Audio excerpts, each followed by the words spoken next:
Welcome to Intelligent Systems, an introduction to artificial intelligence.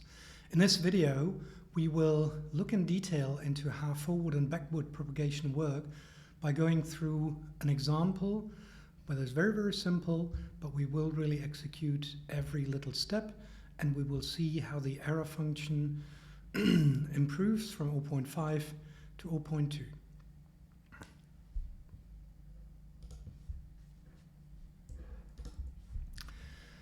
So, given the loss, how do we change the weights? That's the problem of backpropagation. We iteratively adjust weights to reduce the loss, and we do that along the gradient of the loss function. And it's the gradient with respect to the weights. And we proceed layer by layer. That's the idea of backpropagation. By the way, adjusting weights is imprecise as we adjust weights and bias. Weights are WI that modulate the input. Bias is a weight independent of the input, so it's typically the W0. But sometimes we mix it up because bias is also a weight, only it's not multiplied to an input or to a trivial input that is always set to 1. So it's up to the reader to figure out whether weight includes the bias or excludes the bias. So we will look at a simplified example of 3 input neurons and 2 output neurons depicted over here. And we will compute a binary function, an AND and an OR. In fact, this example is so trivial that there's not even a difference between the computation of the AND and the OR, because we only have one training example where we provide 3 ones as input and we want 2 ones as output. And the first one shall be the AND, which is 1 for 3 ones, and the OR, which is also 1 for 3 ones. We will measure our loss with a mean squared error. As activation function, we use the tangents, hyperbolicus, and our step size will be 0.1. So let's summarize what we will do over the next slides, because as we dig deep into detail, it'll be easy to somehow lose the path and the big picture of where we actually do want to go. Our overall goal is to adjust the matrix W and a matrix B. And we will show in detail how this is happening. And as a result of our changes, the error moves from 0.5 to 0.2. And a B matrix moves from minus 0.1 to 0, and in the second dimension it stays the same. Something similar happens for W, which moves from 0.2, 0.2 minus 0.3 to 0.3, 0.3 minus 0.2. And the second dimension stays the same. So bear that in mind. That is our overall goal. We want to figure out how to make these adjustments to B and to W. Let's consider 2 cases here. In the very simple case, we have an input X that is transformed to become the output Y. So basically there's one layer between X and Y. And then of course we can have multiple layers where we have X going through layer 1 becoming Y1, then through layer 2 becomes Y2, through layer 3 it becomes Y3. And what we will do here is that the complex function of activation and weighted sum will be disentangled. So, but first of all, let's consider it how it should really be: one layer in which the weighted sum is computed and the activation function is applied. So X in, then comes our computation, Y out, and it's depicted here with our 3 input neurons and the 2 output neurons over here. And the way the output neurons are computed is by applying the activation function to the bias plus the weighted inputs. Now, since what we're going to do is pretty complicated, we want to break this down and actually turn this layer of weighted sum and activation into 2 layers. And we depict this over here. In this layer, we'll compute the weighted sum. And then going to here, that is where we will apply the activation function. And note, you see here y1 prime, y2 prime. This is not a derivative, but since we're basically providing 2 outputs, the first one we give a prime and the second one is the final one. Okie dokie. So basically we have a situation where we have two layers. X through layer 1, the weighted sum gets transformed into y1, and in layer 2 through the activation function gets transformed to layer 2. Yeah? So two different things happen in layer 1 and layer 2. And here once again it's depicted. We want to compute yj, that is the activation function h applied to yj prime, and yj prime is the bias plus the weighted input summed up. So why did we choose and or? Now obviously binary functions are simpler than functions over real numbers, so that is why we went for binary functions. But why did we take and or? Well, the answer is actually the natural choice would have been exclusive or, but you will do exclusive or in the lab, because if in machine learning a binary function is learned, then typically people take as example, or very often, maybe not typically, but very often they take exclusive or for a very good reason, because exclusive or cannot be learned by a linear classifier. It's the standard, the simplest example where linearity does not work out. And let me explain this briefly, why this is the case. Imagine we consider a two-valued and or and XOR in a coordinate system where we have here 0, 0, 0, 1, 1, 0, 1, 1. Now the end function, blue depicts its true and orange depicts its false. So the end function is this situation. The or function is a situation where we have here those three blue ones and only a single false one here at 0, 0. And the XOR is basically two false at 0, 0 and 1, 1, and true at 0, 1 and 1, 0. Now, if we train a linear classifier, it's possible to separate the false from the true for the case of AND, as you can see here. The same is also true for the OR. We just have to shift the linear classifier a little bit into this direction here, and we're done. In a situation where that is not possible, there is no linear function you can apply in this situation that would separate the blue from the orange spots, and that means there is no linear separability. And so this is the simplest example you can come up with where you actually need nonlinear behavior and where you need actually something like a neural network. A linear regression doesn't do the job. So that's why we will do XOR in the labs. But for our calculation, we stick to the easier cases of OR and AND. And because we wanted to have three input parameters, which is not possible to the XOR, that's why we use the AND and the OR. Okay, so here's our situation. Our goal is to compute the logical AND and the logical OR with three input variables over here, x1, x2, x3, and two outputs, x1 star, x2 star, star indicating this is the real value, and y star here is 1, 1, and the input is 1, 1, 1. So we're really just considering one example that we have at hand, not really a lot of training data. Okay, now in the first layer we compute the weighted sum. So that means y prime is b plus w times x. And let's note this down in a proper matrix notation.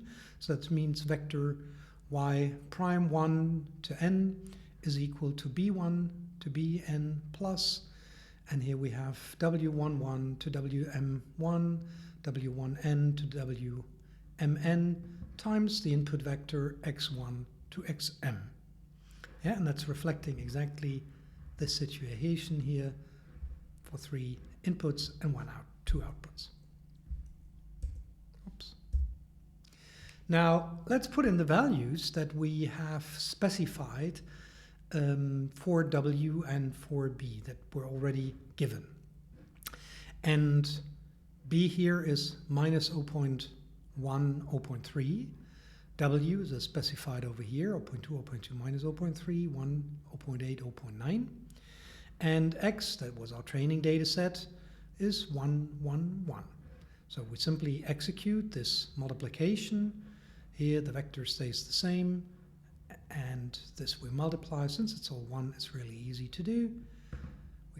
this sum over here and that sum over there. If we calculate that, the first one becomes 0.1 and the second one 2.7. We add all of that up and that gives us 0 and 3. So that's the weighted sum, y prime. So that is the situation that we're in over here. And then we said, okay, now we add in a separate layer the activation function to get y1, y2. So that means we apply h to y prime, and this will give us y. In vector notation, y1 to yn is equal to h applied to the vector, y1 prime to yn prime, and that is equal to individually h applied to y1 prime up to h applied to yn prime. Now let's do this really with a tangent hyperbolicus. So y becomes h of y prime, tangent hyperbolicus of O of the vector O3. That means tangent hyperbolicus of O and tangent hyperbolicus of 3, and that's O, and the second one is 0.995, and that is roughly O1. Here again, this is what the tangent hyperbolicus is looking like. Very negative values becomes -1, very positive values becomes 1, so that's what we see over here, 3 happening, and in 0 it's 0. That's what we see happening over there. Now let's compare our predicted value y equals hb plus wx times the known value y star. So O and 0.991 versus the 1, that we actually wanted to compute. That was our training example. So, and we can observe the first output neuron, which was meant to be an end. We have a large discrepancy, not very good at all. But the second output neuron for the OR is already fairly good. We have nearly reached the 1. Now, that discrepancy, and the good part, we have to quantify and put into a number so that we can measure the progress. And we said we're going to take the mean squared error. So let's do that. We take now our 2 vectors for the known value over here and the computed value, build the difference, square it up, sum it all up over all examples. That's trivial because we only have 1. And that actually becomes 0.5, roughly. So question is now, how do we reduce that 0.5 through the use of backpropagation? So now let's repeat the algorithm. What the algorithm has to do is, step number 1, we compute the output y by forward propagation. We have done that.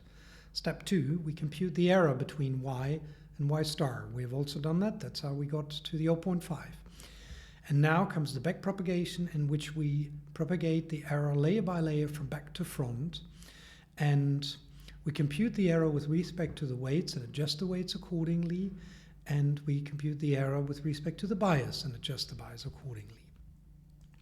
So that is what we have to do. And kind of in a more symbolized notation, the update of W is this here, and the update of the bias B is specified over here. So we have a current W and B given, so those are given. And we also have a step size alpha given, so that was 0.1. That was over here. And now the only thing that we are left to compute is delta E by delta W and delta E by delta B. So that is our open problem. How will we compute this? And we will achieve this by first computing delta E by delta Y and delta E by delta X. But we'll look into detail why we need to compute this first. But let's consider, first of all, a very, very important insight. And at the end of the day, it's something trivial, but it's important to understand what is happening in the backpropagation and why we're moving layer by layer. So why is the computation of delta E by delta X important? So delta E by delta X means how does the error change with respect to changes in the input? And let's consider a simple examples. We know how to change the weights for layer 2 because through forward propagation we have computed the W2. We can compare it to the desired W. do the differences, and now we can understand how the error is changing with respect to the changes of the output over here, right?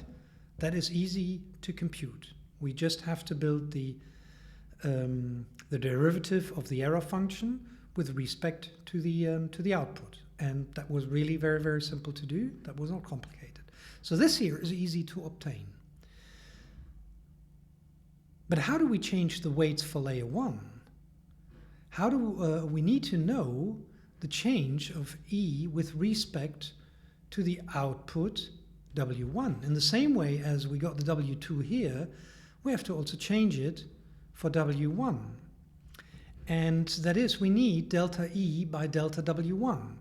However, this we can trivially get because Y1 is equal to X2, and that means from delta E by delta Y2, we have to get to the change of the error in layer 2 with respect to the change in the input X2.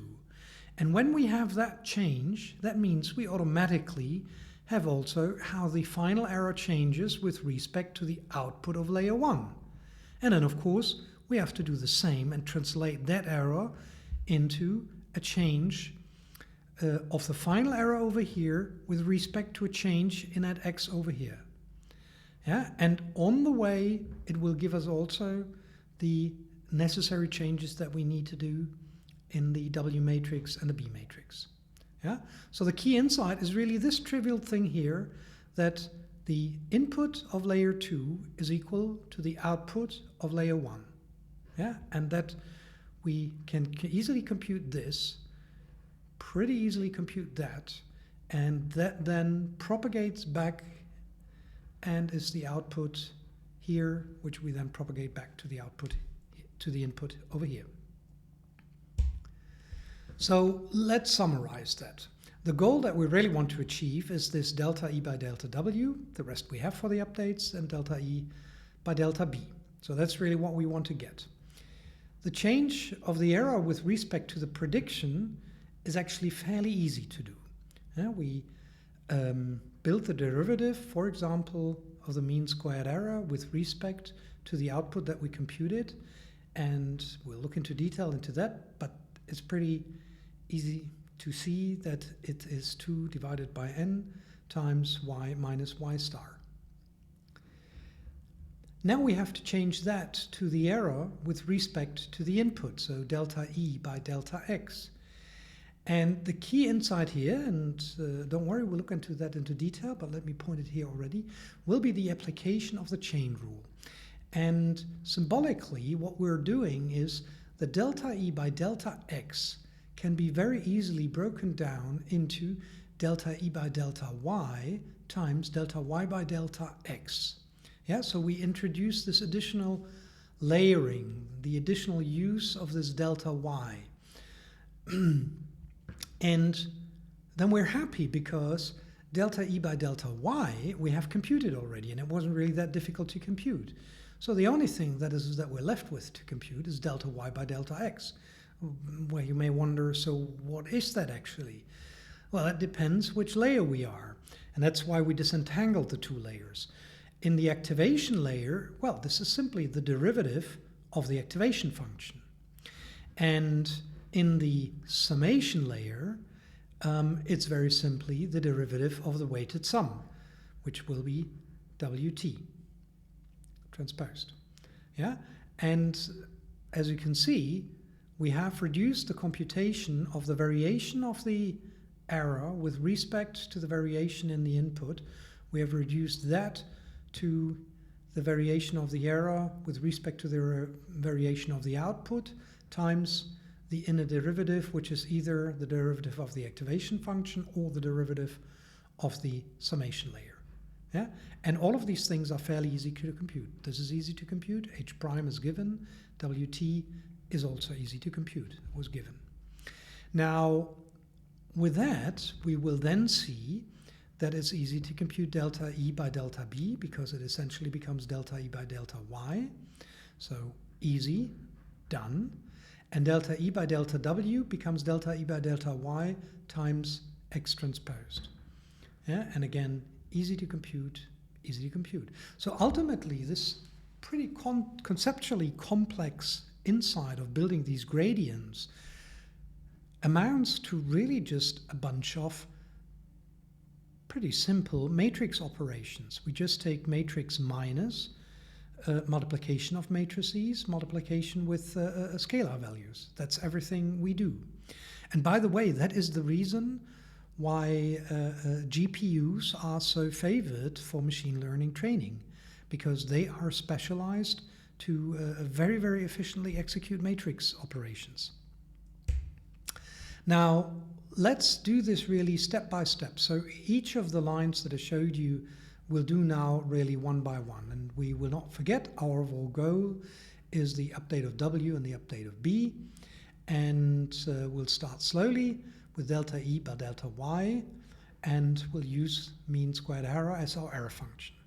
So delta E by delta Y is in vector representation.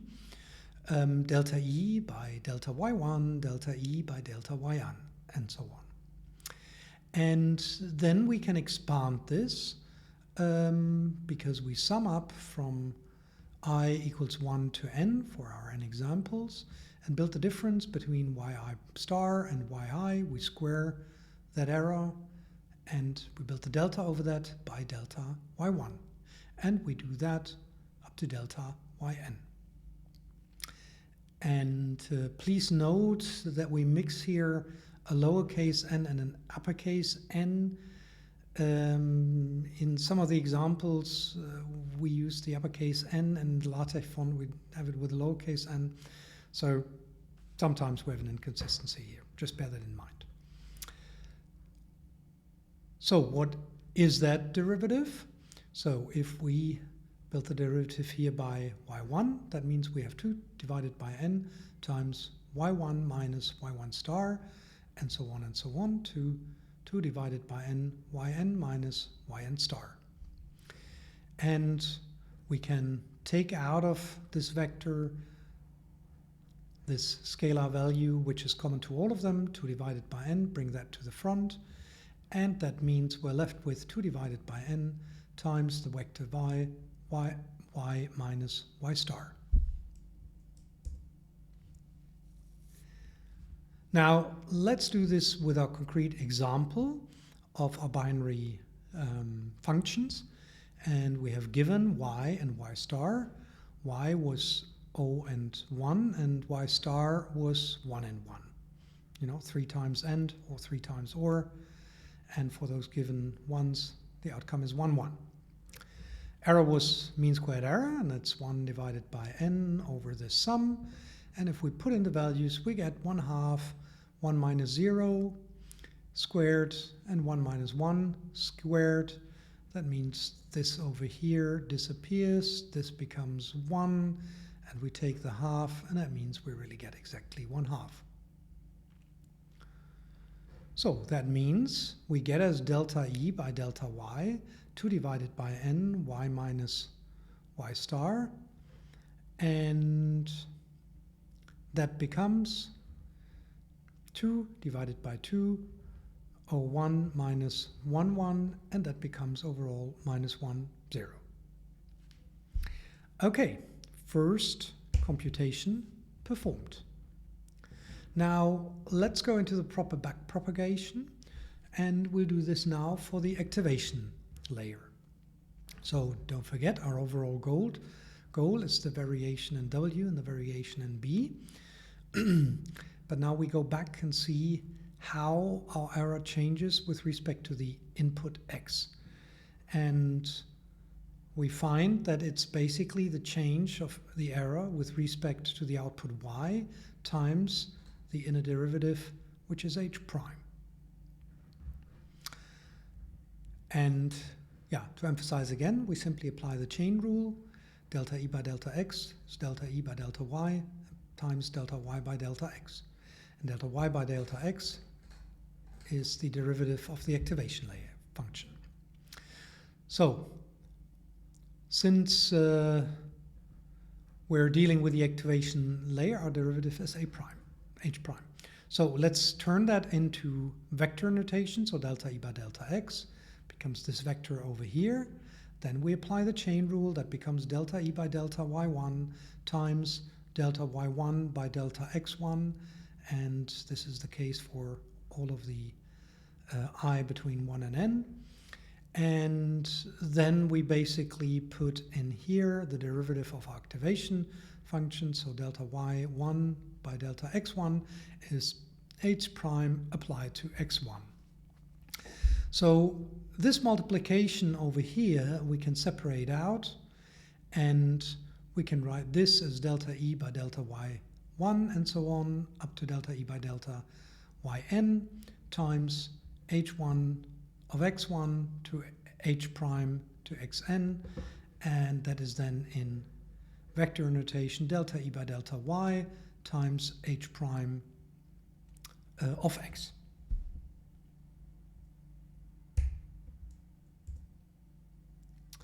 Now let's apply this properly with our values. So given our x delta E and to delta y, h and h prime, x was 0 and 3, delta E by delta y was minus 1, 0, h was tangent hyperbolicus, h prime is tangent hyperbolicus prime, which turns out to be 1 minus tangent hyperbolicus square. So we can apply our calculation now, and we get delta E by delta y, so minus 1, 0 times tangent hyperbolicus prime of 0, 3. That's minus 1, 0 times 1 minus tangent hyperbolicus square of 0, 1 minus tangent hyperbolicus square of 3.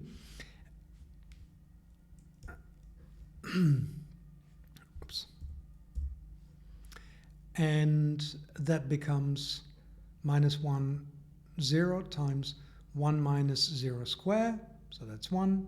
1 minus 0.9 square, that's roughly 0. And overall, we get minus 1, 0. So nothing much has changed. Now we want to do the same, but we want to do it for the sum layer. And we have given our input x, we have an existing w, and we have delta E by delta y.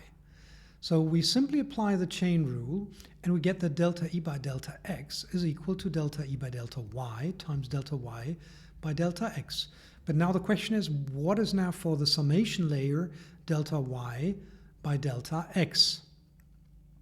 And as we shall see, we apply the chain rule, and we essentially find out that that amounts to w. So let's look at this in detail again. Delta E to delta xi is equal to delta E by delta y1 times delta y1 by delta xi plus, and we apply this now for all of the wn, so up to we to, delta E by delta yn times delta yn by delta xi. Now we can insert the calculation of the y1, y2, y3, and so on. And we get here a summation. So each of these terms over here gets blown up. So it gets this over here. This becomes this, and all the intermediates are summed up accordingly. What stays the same is, of course, the delta E by delta y1. So watch carefully. This over here has not changed. This over here has not changed. But what we simply have done is we have expanded those terms over here, and we simply, by definition, get for y1, we get b1 plus sum k from 1 to m xk times wk1, and so on. We get this here for bn plus sum over k from 1 to m xk times wkn. Now, when we build the derivative to xi, we actually see that it becomes, it vanishes, it becomes 0, And the only thing that is kept is basically the part of the sum where here the k is equal to I. Yeah, and that means only when this k is I, then we have here xi, wi1, only then the derivative is not 0, only then it becomes wi1. And that is why for all of this part over here, much of it just vanishes, and the only thing that is left is the wi of 1. And this goes on, and the summation, this here, as we said, stays the same, and that sum becomes wi, n. Now, let's apply that. So with a w given of 0.2, 0.2 minus 0.3, 1, 0.8, 0.9, and with a delta E by delta Y of minus 1, 0, we get W transposed times delta E by delta Y, the matrix over here, and now we do a multiplication. 0.21 times minus 1, 0 is minus 0.2, 0.2, 0.8, minus this is minus 0.2, and minus 0.3, 0.9 is plus 0.3. So this computation gives us this vector over here, minus 0.2, minus 0.3, 0.2 plus 0.3. Okay, how does the error change with respect to the bias? We have given delta E by delta Y, W and X. We apply the chain rule. And delta E by delta B is equal to delta E by delta Y times delta Y by delta B. However, as we shall see, this is equal to delta E by delta Y. So let's see why that is the case. So we want to compute delta E by delta Bj. That is equal to delta E by delta Y1. So again, we apply the chain rule over and over again, times delta Y1 times delta B1. So on, this gets summed up for all of the Y's up to Yn, and in the middle here, Yj. And we can expand that, same as in the previous slide. This stays the same, this over here stays the same, this over here stays the same. So basically the delta E by delta Yj is over here. Oops. And the final one didn't fit onto this slide anymore. Okay, so the only thing that we have done is we took this y1 and by definition we expanded it over here. There's really nothing smart done, it's just the definition. Now, and as we have the definition over here, well, we see actually something striking, namely that the sum of xi wi1 has no b in it whatsoever. So that means all of this, when we build the derivative by delta bj, becomes 0. So nothing remains of that. And if we build the derivative of b1 with respect to bj, that also becomes 0. So we essentially pick up a 0 over here. And actually the same happens over there to the final w, to the final yn over here, becomes 0. Now the only place where this does not happen is exactly when our j is fitting over here. So basically that's only the situation over here. Yeah, there we have expanded this to this, and you see over here this vanishes, becomes 0. But now we have bj plus 0, so just bj. That means we have the derivative delta bj by delta bj, and that is 1. So that becomes 1. And of course, this factor here stays. It was always there, delta E by delta Yj.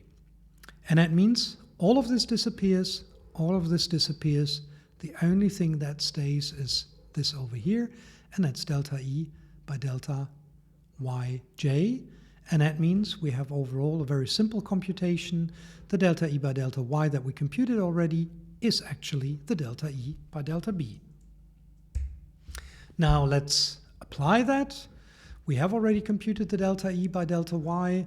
It was minus 1, 0, and so that becomes also our delta E by delta B. Now we can actually update backpropagation, right? Because all of this we did so that we can update the bias.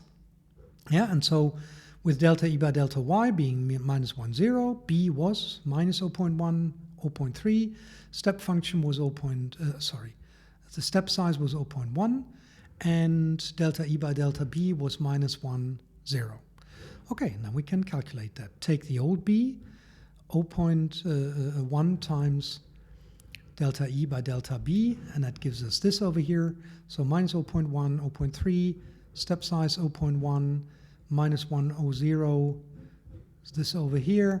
And if we calculate that overall, we get 0.3. So we have updated our B. Now let's do the same with the W. And essentially, something similar is happening. We have given delta E by delta Y. We have given Y, we have given Y star, and we have the X input given. And we apply the chain rule. Delta E by delta W is delta E by delta Y times delta Y by delta W. And that we shall see will be delta E by delta Y times X transposed. So let's do this. Delta E by delta Wij. That is delta E by delta Y1 times delta Y1 by delta Wij. Yeah, so you've seen that now for the third time. We're simply applying the chain rule over here, and we're inserting this Y1 here, Yj, Yn. And now let's see what is happening. Something similar is happening as for the bias, we shall see in a minute. We insert the definition here of Y1, the definition there of Yj, and not fitting onto the slide anymore, the definition of Yn. And then we see something happening. So we see that we're now building the derivative of B1 plus this sum, and building the derivative of B1 by delta W comes to nothing, so that becomes 0. But here we also see that the indices are not matching. Yeah, that I and j is not equal to k, and that's why this becomes 0. Yeah, so this j and that 1 is not matching. So basically these variables are not the same, and that means that the derivative of this becomes 0. And that means this whole part vanishes. There's only one part where it doesn't vanish. Let's look at it. That's happening over here. That's where we have bj, and building the derivative of bj by delta wij. Again, that's 0. Also nothing happens. But now here in the sum,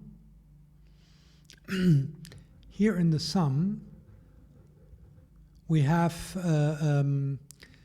the j matching, and that means that when the k is equal to I, then we have a 1 over here. Yeah, then we have an xi over here.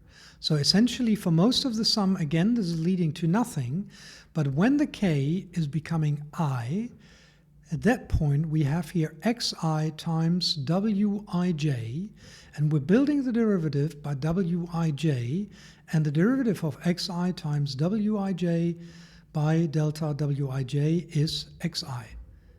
And that's what we get over here. So we see nearly everything becomes 0. The only time where it doesn't become 0 is here for the xi.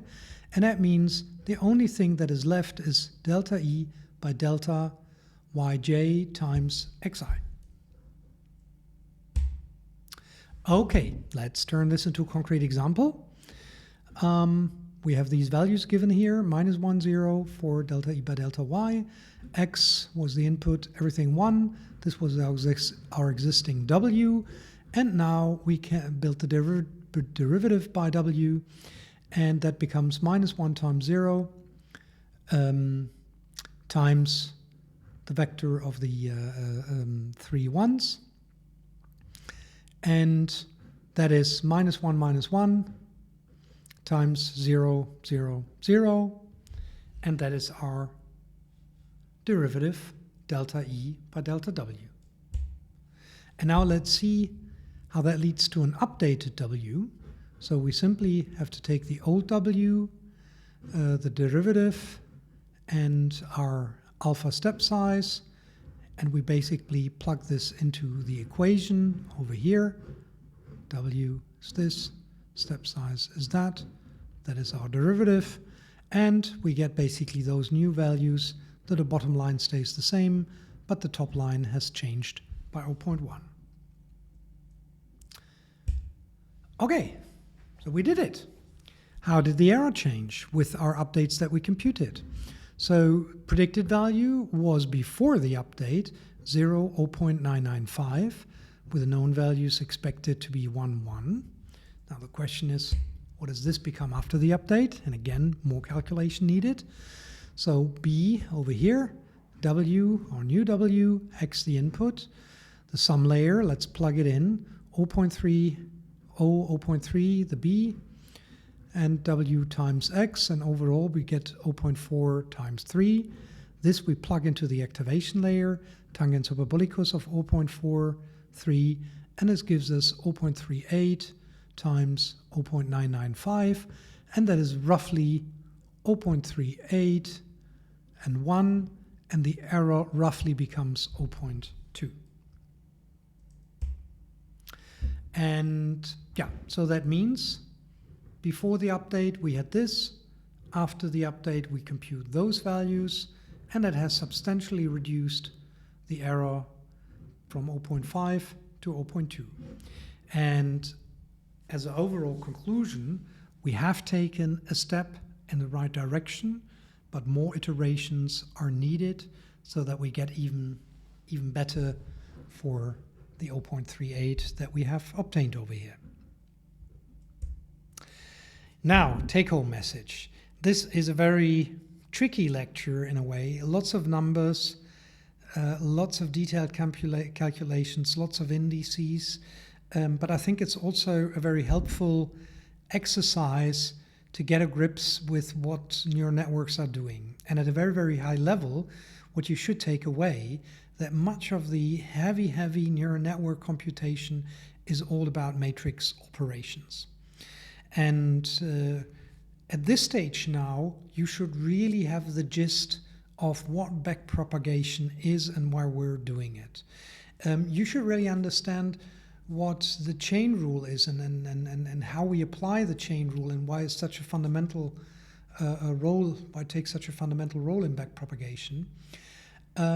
You should be able to intuitively and also mathematically explain how W and B are updated. You should understand why the quadratic error function is frequently used, and you should actually be able to implement backpropagation. And this is, I think, really, really fun. In the labs, you're going to do that. And this lecture is very, very important because you will take those final results. You will take those instructions on the matrix computations for the derivatives and so on. And using NumPy in Python, you can very, very easily implement that. Although these neural networks are so complex, in the labs you will program your own neural network where everything is implemented from scratch. You're not using any specific neural network libraries. It's just standard Python and of course the use of the NumPy library. And you'll implement your own neural network and you will see that it works pretty well on using really these matrix operations as we have exercised them here in this lecture. And then building on that, what we will do, of course, is in the next lab to do exactly the same, but using the existing standard libraries, which can heavily speed up the computation. But you will have your own Python that is a bit slower, but you have full control over all of these computations.